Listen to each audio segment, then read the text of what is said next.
ભાવનગર શહેરમાં પોલીસે બોરતળાવ તથા ઘોઘા રોડ વિસ્તારમાં અલગ-અલગ બે સ્થળો પર જુગાર રમી રહેલા શખ્સો પર રેડ કરતા 7 શખ્સોને 28,000 થી વધુના મુદ્દામાલ સાથે ઝડપી લઈ કાયદેસરની કાર્યવાહી હાથ ધરી હતી। પ્રથમ બનાવ અંગે ગત મોડી રાત્રે બોરતળાવ પોલીસ સ્ટેશનમાં વિસ્તારમાં સ્ટાફના માણસો પેટ્રોલિંગમાં હતા।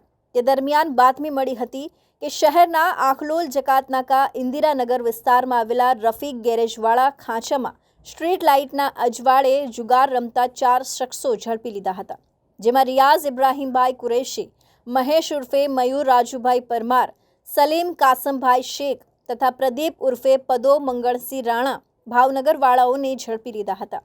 જુગારના પટમાં પડેલા ગંજી પત્તાના પાના તથા રોકડા મળી કુલ ₹11,200નો મુદ્દામાલ ઝડપી લીધા હતા। જ્યારે એ જ રીતે એલસીબી પોલીસ શહેર વિસ્તારોમાં પેટ્રોલિંગમાં હતા। તે દરમિયાન આનંદનગર વિસ્તારમાં આવેલા સાંઈ બાબાના મંદિર પાસે આવેલા મામાના ઓટલા પાસે લાઇટના અજવાળે ગોળ કુંડાળુ જુગારની બાજી માંડી બેસેલા શખ્સો પર રેડ કરતા 3 શખ્સો ઝડપાયા હતા, જેમાં રાજેશ ઉર્ફે ગાંગુલી બાબુભાઈ જાદવ, જગા ટીડાભાઈ સોલંકી તથા સુરેશ વશરામભાઈ પરમારને ઝડપી લીધા હતા। જુગારના પટમાં પડેલા પાના તથા રોકડા મળી કુલ કિંમત ₹17,750નો મુદ્દામાલ ઝડપી લઈ જુગારધારાની કલમ હેઠળ ગુનો નોંધી કાયદેસર કાર્યવાહી હાથ ધરી હતી।